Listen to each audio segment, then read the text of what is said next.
Hello, ladies and gentlemen. My name is Kurt. Welcome back to the MindCrack server. We're back here in the Earl of Sandwich, enjoying our breakfast sandwich. No, I don't know.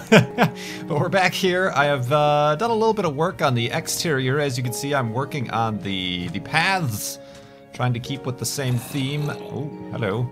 Trying to keep with the same theme that BOO has had throughout the little, what do you want to call this, village? The village? With the kind of broken up light birchwood wooden planks. I'm not sure coming up here if I want to switch these to half slabs. I think the stairs are a little bit too harsh, like a little bit too steep of an angle. So we might be doing half slabs, but I've cut out where the rest of the path is going to go, but I've run out of actual birchwood, so I'm going to go do some chopping of some trees.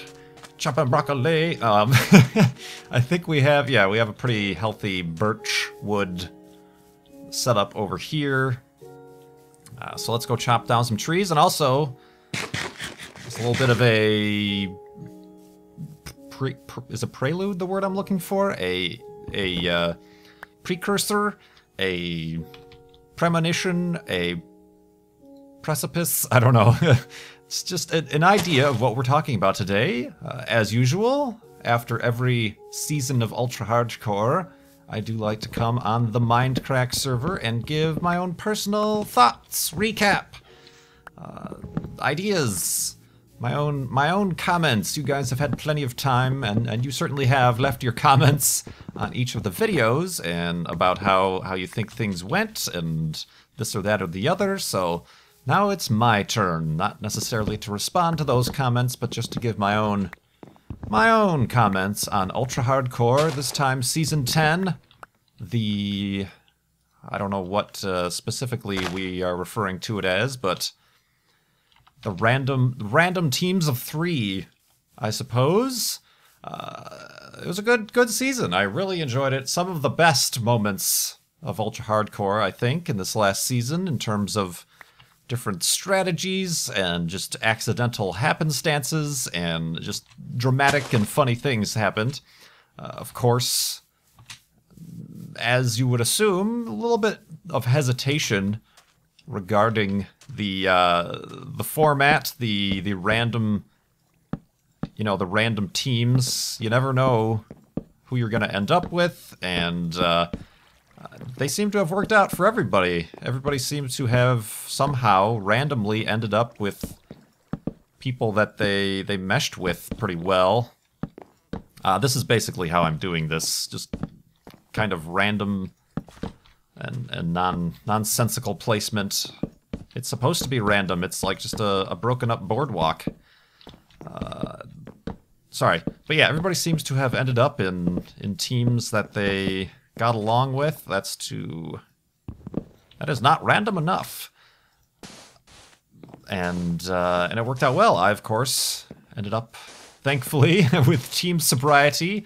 It took a long time to get started with this season because there were a lot of workings in the background in terms of the way the random teams were chosen, but then also it was randomly generated where these teams would end up. And Etho did a lot of work with what are those things called?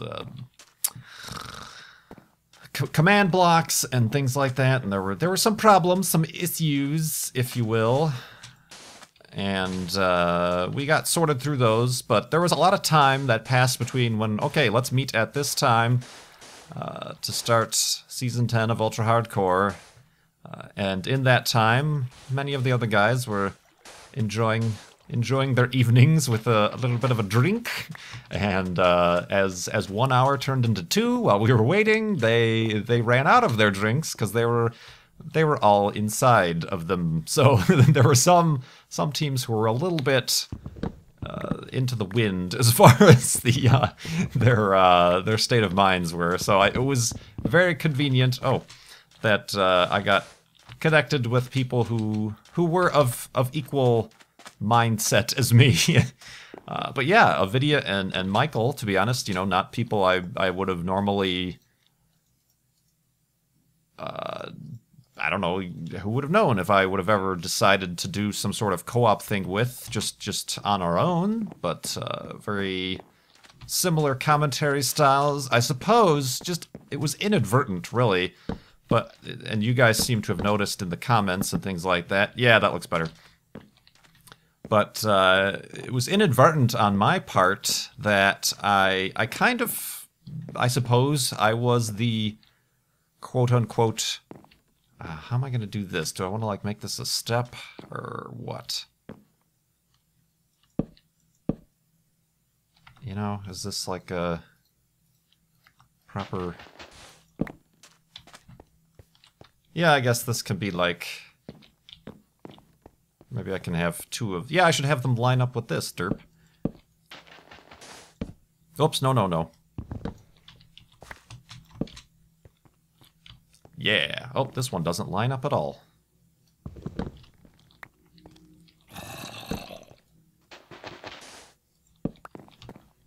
Yeah. Awesome. Maybe... Do I have any fence left?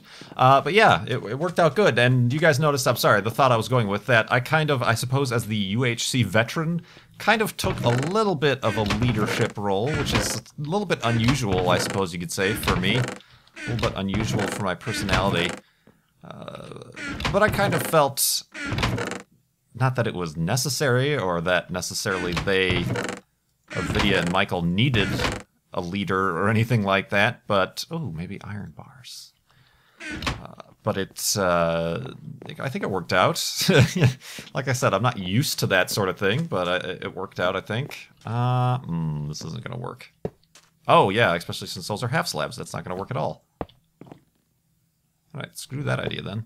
I'm trying to think of a way to like...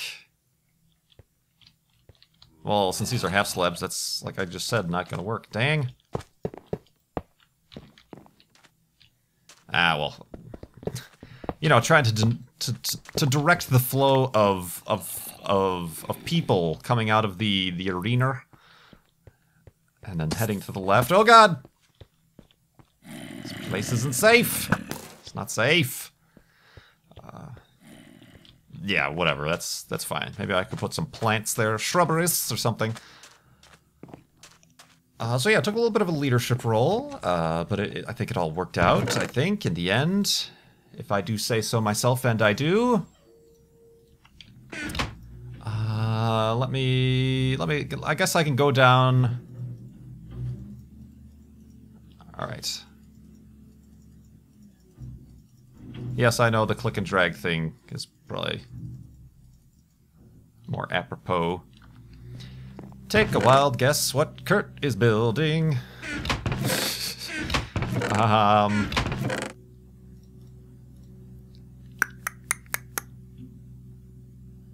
I wonder...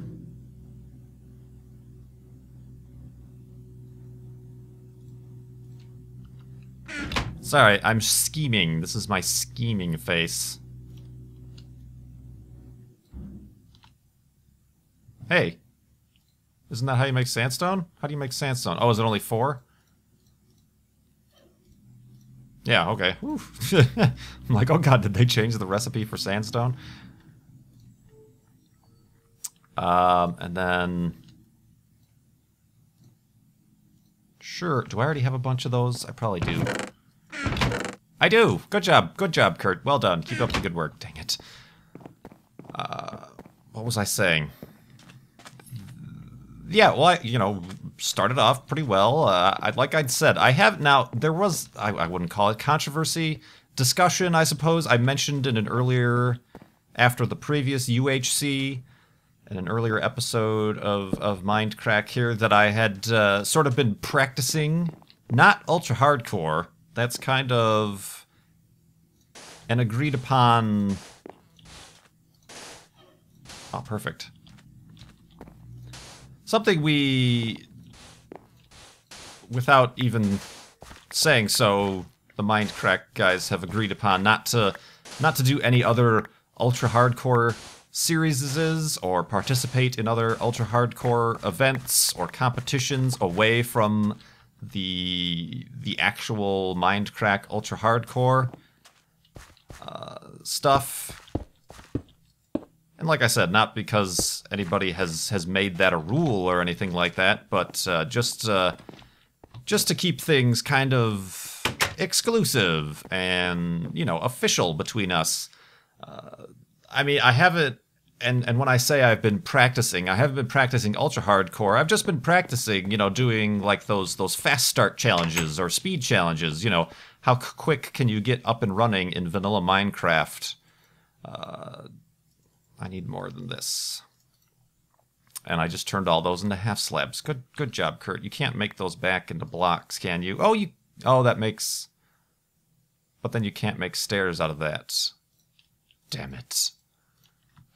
Oh, damn it. Ah, well, I have a bunch of sand on me, don't I? Yeah.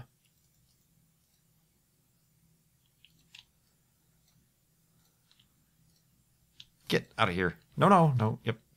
You're not wanted. All right. The clicking is still weird. But I've just been doing that sort of thing, where I'll start up a new world in Minecraft and just see how far or how fast I can get up and running. Yes, that's exactly what I wanted.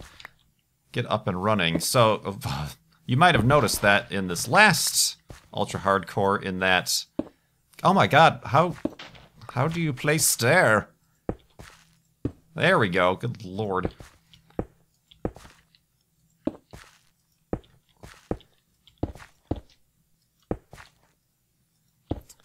That I kind of have a pretty good method for how many chunks of wood do you need to first chop down, and then from that, how, you know, what do you do after that, and then you make your pickaxe, and then you get more cobble. Oh my god, I had like so many half slabs of sandstone.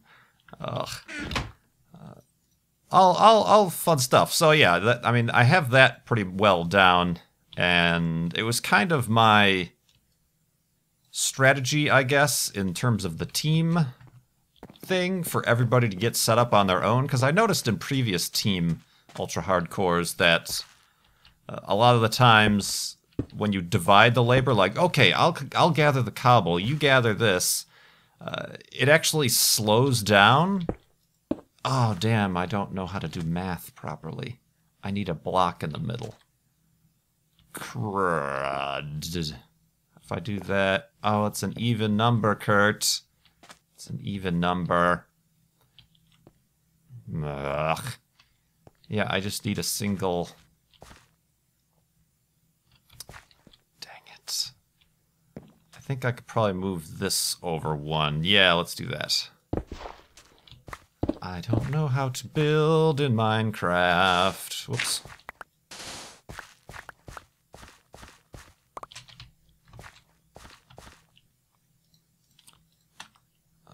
But anyway, that was my first kind of, I guess you could call it strategy. Ah, I need one more. In terms of the team stuff, is not... You know, not divide the labor, just play it as if you're playing each single player. Get yourself set up with your basic supplies, and then move out and actually, you know, do stuff as a team. And I think that worked out for us. We got pretty quickly up and running. And also, just keeping mobile. We didn't, you know, a lot of teams... it's a good and bad thing to stay mobile. A lot of teams will stick in one area and then actually... They will, you know, cave an entire area for a long time, which could be a good strategy, because obviously then they have the time to get down deep enough in the cave to end up with, say, diamonds, a lot more gold and stuff like that, as opposed to us. We made sure to get out on the first day after the first night to keep moving. Where, you know, we obviously didn't have an enchanting table. You know, we had to kill people for it. So it's, you know, I'm not saying it's a bad strategy. It worked in the end. in a lot of situations such as that. It's just, you know, differing strategies, and I think that's the part of the fun that comes with ultra hardcore is the, not necessarily, there's a lot of luck and a lot of being in the right place at the right time that happens, but also just to see how differing strategies play out for different teams or players. Yeah, I think that works. I think we need one more. Right there, yeah. Oh, and then I need to make this one deeper. Dang it. So that was really cool. But yeah, we got out and got running right away. When I saw the other team, the initial reaction, because we hadn't spent that much time caving, was that we weren't ready for combat. But I really wanted to get the combat up and running just to see, and it's always a strange balance between trying to survive, but then also it's like, well, in terms of our strategy of not caving that far, that means we're going to have to rely on killing other players in order to get these resources that we haven't gotten through caving. So that was my thought behind being very adamant about going after the first team we saw, which was very interesting to watch from... Oh, yes, yes, yes, that's what I wanted right there. Please, more of that. It was very interesting to see how that played out through the other team's perspective. The fact that it was Vintage Beef who saw me first, we had no idea that we were even discovered, just based on the fact that they weren't shifting. They're like, well, they're not shifting. Of course, why would they not be shifting? If there was another team nearby, so you kind of always assume that the other team is thinking the same thing as you, when in fact that's rarely the case. That looks weird. Actually, this is what looks weird. Oh, that looks even weirder.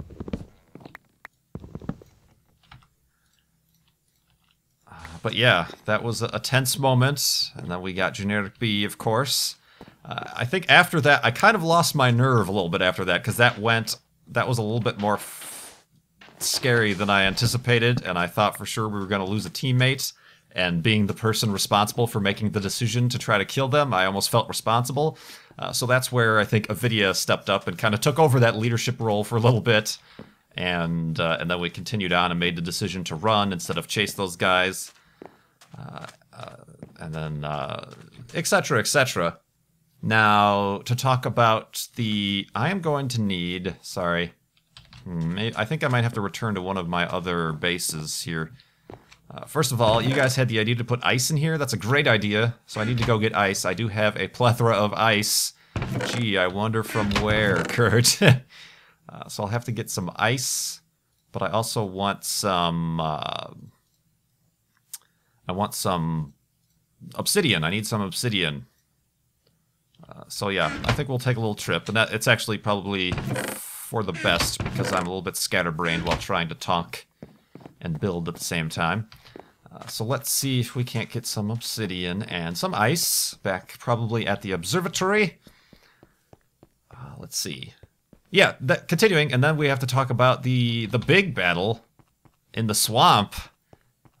That was another situation where I think I retook over my quote-unquote leadership role, and when everybody else kind of was like, oh, we should leave, we see they have enchanted armor, they don't, they have the upper hand on us, I'm like, I want to fight. That's, in my opinion, why we're playing ultra hardcore. Whoa. That's more descriptive. We are in the 21B snapshot. I know in 21A there was a rather annoying bug where if a piece of your armor broke, it also made whatever tool was in your hand disappear. Alright, I don't have any in there. Trying to find an easy way around going all the way back. Alright, we're going all the way back. But yeah, that turned out very well. Let alone, I love when things like that happen right at the end. We saw the other team and they saw us right at the end of the previous episode. Cliffhanger. And then we kind of pulled back. That was a good idea to pull back into that village. And then... And once again, it's always interesting to see... Oh no, this isn't going to work because it's going... Oh, I guess I can... Wow, why I was like really high up on it. Oh, no! Well, either way, I'm going to have a minecart. Yeah, this is weird. It feels like you're standing in the minecart. Yeah, I am kind of... Look at how high up I'm seated. Boing. Still have my minecart.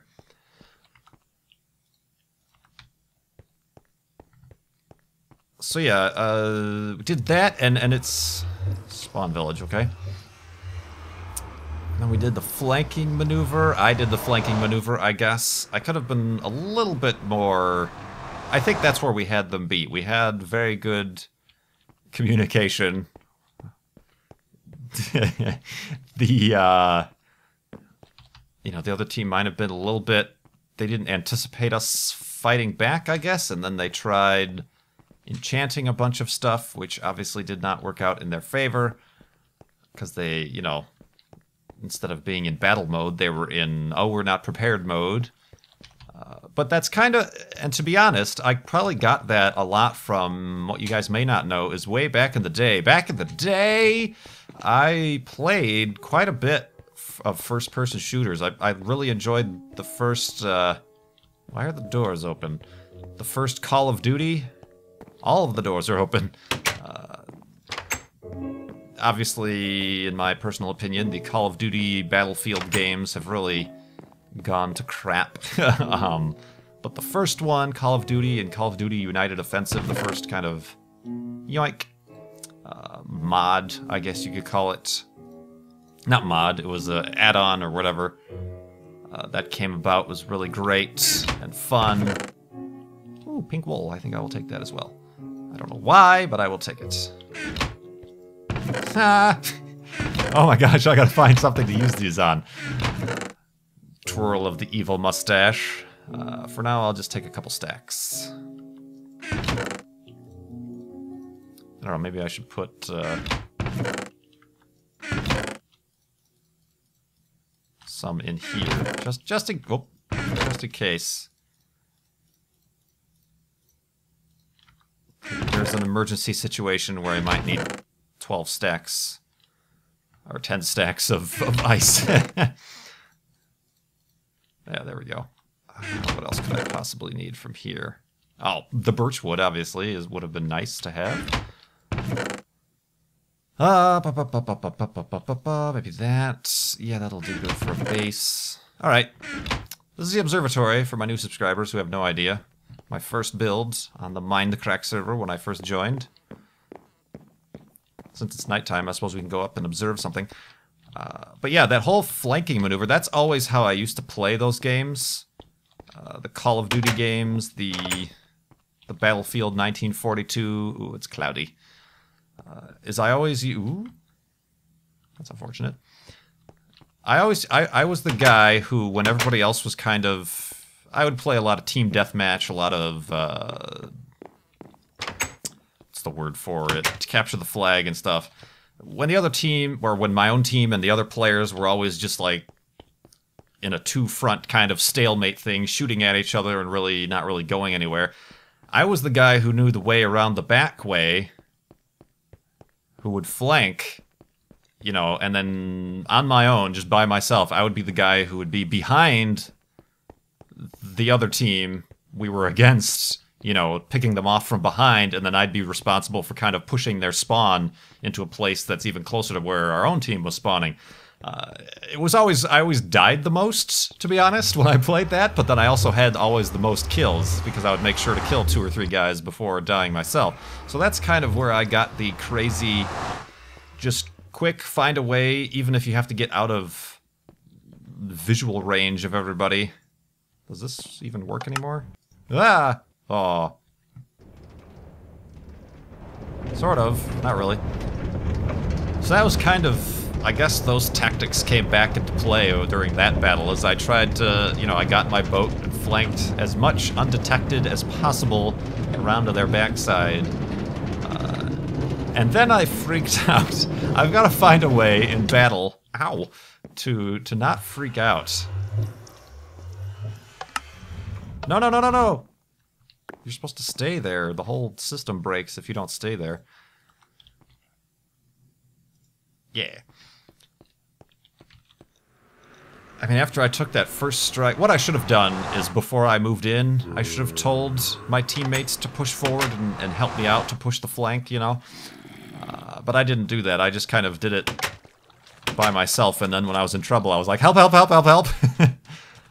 But after I made that first hit on Milby, well, first of all, I had no idea how powerful that Sharpness 5 sword was. If I had known it was a 2-hit kill, I would have just kept using that, but I hit Milby once, he got knocked back a little bit, and then, as you should do in Ultra Hardcore, I kind of switched back to my... I switched back to my, what is it called? Bow and arrow. And then just kept attacking with that. Which is kind of almost the agreed upon tactic. In all cases, you really don't want to get in melee combat. You want to get into, you know, combat at a distance. Because, you know, that lessens your chance of taking damage yourself. Huh. Bing! It's the Tower of Pimps, everybody. The Tower of Pimps. For those of you who don't watch my friend Gavin, he's with Rooster Teeth. They do a Let's Play in Minecraft on the Xbox version anyway. And oh, maybe Glowstone under there would be better. And they kind of have a little PvP competition thing where you have to claim the Tower of Pimps, and it's a block of obsidian with 4 blocks of gold on top of it. So many references. We have the Earl of Sandwich from Minecon. We have the Tower of Pimps from the Rooster Teeth channel. It's kind of a little courtyard here. Oh, brother. Ooh. It's probably on the roof or something. But yeah, that's what I've been trying to build. So yeah, anyway, that worked out great for us. You know, when you're in the heat of the moment, I had no idea that the sword did that much damage. After I killed Anders right away, that's when I kind of realized, and then I knew I could take out Nebris, you know, with just the same couple of swings. And that's why I went after Nebris, you know, fairly quickly. He built a little... Oh, there he is. Okay, I guess... Ow, I'm on fire. Oh. Guess not. I guess this place is not dark enough, or bright enough, or it's too dark.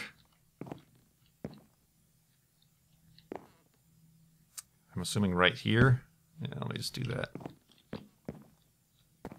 Possibly back here somewhere as well. Oh, the ice! Let's go dirt. That's why I came back here with the ice.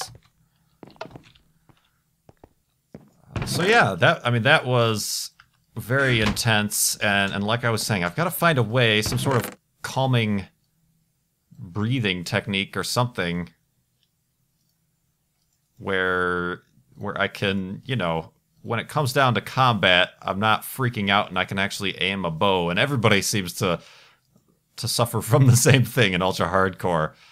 Because, I mean, I suppose, you know, there are some servers and places where you can play Ultra Hardcore just, you know, with your friends or something like that, and perhaps some of you have played that on your own. It's a little bit... Well, there's a little bit more pressure when you know, as a YouTuber, that you have 200,000 subscribers who are going to end up watching your performance, as opposed to if you're just playing casually and not even bothering to record and just, you know, with friends or whatever like that. So there's a little bit of that freak out mentality that makes you do this with your mouse, and it makes aiming a bow a little bit more difficult. So who knows? That's how that went. How long is this video getting? All right, yeah, we're gonna have to wrap it up here soon. But yeah, basically after that, you know, if you watched Ultra Hardcore Season 10, you know that Michael ended up dying when we ended up going down for more gold, which that's, again, another part of myself that's a little bit unsure about the tactics of, at that point, you know, 5-6 episodes in, is it worth going back caving again, or are you just going to end up losing more hearts than you're trying to regain? It might be more worthwhile to just go out and try to get kills, you know, to get your resources back. Hold on, I'm trying to think. I was going to put some kind of seats out here. It's kind of like a little outdoor eating courtyard area, like right, say, here. I'm trying to decide the best way to do that. I'm going to keep the same design as the seats on the inside of the Earl of Sandwich. I have some sort of cave underneath me, that's for sure. What kind of flooring do I want? Maybe just the smooth stuff. Yeah, let's get the smooth stuff. Well, I have all those half slabs. I should probably make it out of that. Michael ended up dying. That sucked, of course, losing a team member. Especially when it's not even the PvP. There was no gain we got out of that. And that's just one of those, you know, we were trying to get more gold, and then we ended up losing more than we could have possibly gained out of that.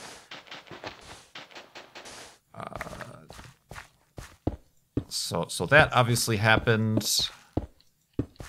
And then for the longest time, let me just say, a lot of people were... Some people were upset. A lot of people found it very funny that none of us, our team, other teams, couldn't remember who was on what's team. And that's because of all those I mentioned earlier, all the problems we were having getting set up. We'd actually done a couple of setups and randomizes just to make sure they worked. So we got paired up with other people that we ended up not actually we didn't end up on teams with. So it was a little bit hard to remember who was on whose team because we couldn't remember from which, from which time who got paired up with who. Whoops. And when we did get paired up, we had issues getting spawned, and then we despawned, so we really didn't have time. Oh, that's not going to work at all. Yeah, that looks pretty terrible. So, sure, we should have written it down or something like that. We should have maybe all taken pause and killed him, because then he ended up winning. We should have all kind of paused, took a moment to actually, okay, everybody, these are the teams. Maybe then we could have come up with team names, so it would have been a little bit easier to reference each other in the game. So that's why, oh my god. That is why everybody had problems remembering who was on whose teams. It's also difficult because the, you look at the list of players, it doesn't easily categorize everybody into teams, So, you see a list of players and it's just, God, no, place there. Why are you not placing there? I told you. No,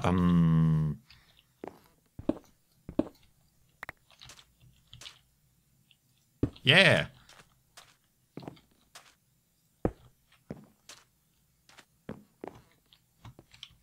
I'm a little bit unsure about how this looks. Maybe I should just make this all with the sandstone.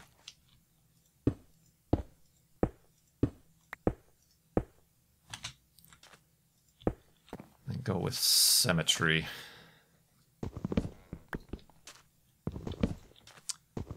So yeah, we all forgot who was on whose team, and sure, that would have been for tactics would have been helpful to know, because obviously, to know who's got what health, and then base your decisions on who you want to kill next, based on who has what health. Oh, let's see, that works better.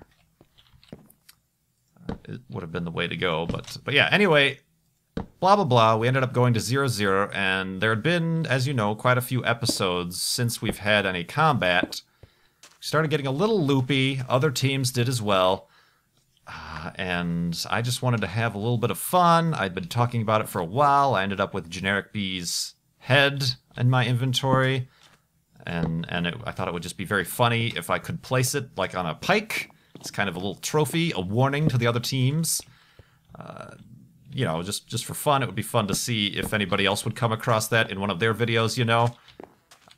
But it turned out to work against me. As I was setting it up, I got killed by Doc, and I really didn't even have a single moment to respond. Sure, I could have, you know, again, freaking out and not really being in that mindset. I was just casually building, making little fence posts with sticks on a thing, and then all of a sudden, getting killed, getting killed, getting killed. It's hard to remember to hit the 1 to switch to your sword on your keyboard, and I'm not upset about dying. That was actually kind of a very funny way to die, and I was able to tie that into the whole curse of the hermit head thing. But I'm not upset about dying or losing. I'm more upset that I didn't get to place the hermit head.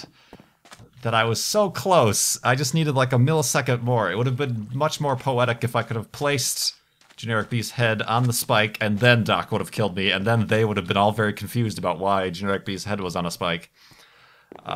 So that's really what I'm most upset about. Although it was really cool how Avidia ended up, you know, he could have just ran away and tried to hide and recover his own health, but he turned around and ended up trying to get revenge and did a pretty good job of kind of ruining their day. You know, they were in a good shape to win with all those apples they had, and he pretty much made them use them all in the fight against him. So yeah, that was a really cool season. It worked out well, I think, and it's one of the things in trying to place. You know, a lot of people said, "Oh, you shouldn't have stopped at 0-0 to place Generic B's head." That was a very ill-advised decision. But it's kind of when we're playing UHC, like I said, when we get into battle, we realize that X 100,000 or so people are going to end up watching our performance, so it makes it a little bit more nerve-wracking, but we're also keeping that in mind in that, for me, I can't speak for everybody else, but for me, when playing Ultra Hardcore, winning isn't necessarily my first objective. As a YouTuber, making compelling, funny, entertaining, exciting video is my first objective. Of course, the strange balance that you need to try to figure out is that, true, making compelling, fun, entertaining video is your first objective, but winning sure would make for a very entertaining video. So it's kind of a cart before the horse situation, where I know that winning, everybody would really enjoy seeing me win. A lot of people, obviously, from the other channels who might not be subscribers of mine already would end up coming over to my channel to see who the winner is, so you know, it would be a good thing for my views and my channel, of course. What's this? Oh, that's something. That is something.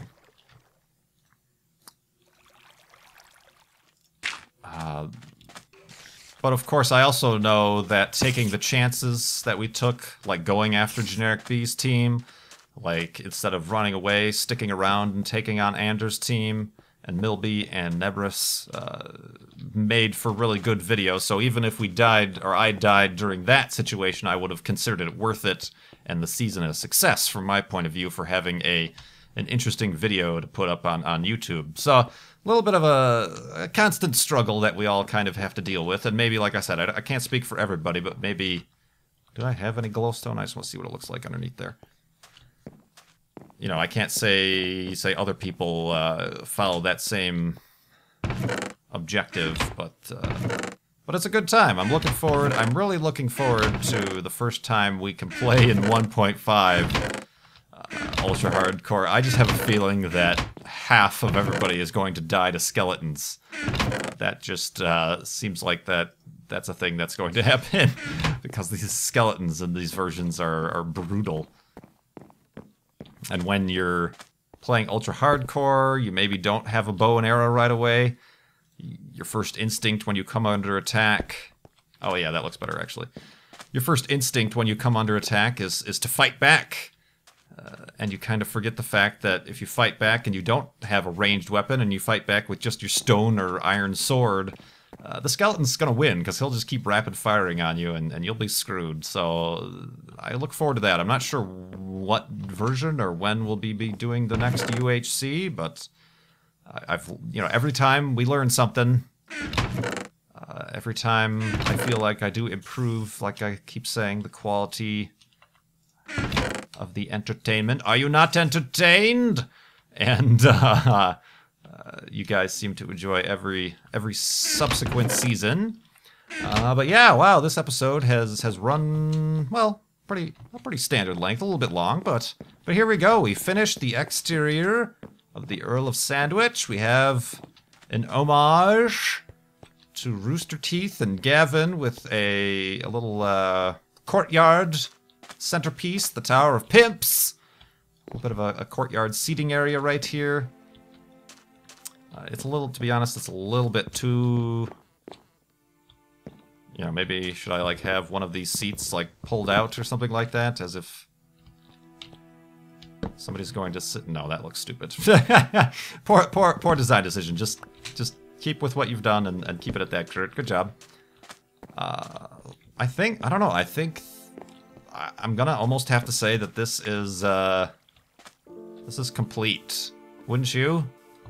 A complete build here on the MindCrack server from myself, KurtJMac, one of the first. I count the the observatory to be complete. Ooh, that looks cool. I count the observatory to be complete simply because I have no idea what I would put on the interior. Hold on, there we go. I put the lighting on moody so that we can get a true look at what this looks like, and maybe I can... Oh yeah, this is extremely dark in here. What are you doing, Kurt? Maybe I should put glowstone underneath the tables. But I'll do that... I was gonna say, I'll do that away from the camera, but it turns out I'm doing that on the camera here. Hold on, just to see... Just an idea...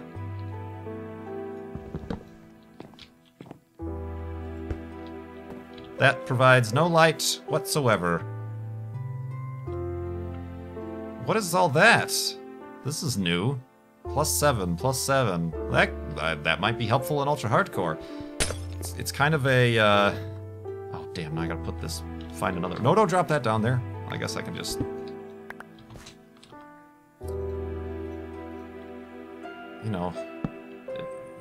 If we ever play in 1.6 or above, well, that'll be very... Of course, it doesn't tell you -6 damage or something like that on your armor. So I don't know how useful that is. But yeah. Anyway, thanks for watching this episode of the MindCrack server. Hopefully you guys enjoyed the little recap of Ultra Hardcore Season 10. Certainly look forward to whenever we end up doing another Ultra Hardcore season. Thank you very much for dealing with my somewhat ineptitude in being able to create commentary and build at the same time, but I think we got through it. We survived. And until the next time, and currently, and during, and always, my name is Kurt. Thanks for watching. I will see you next time.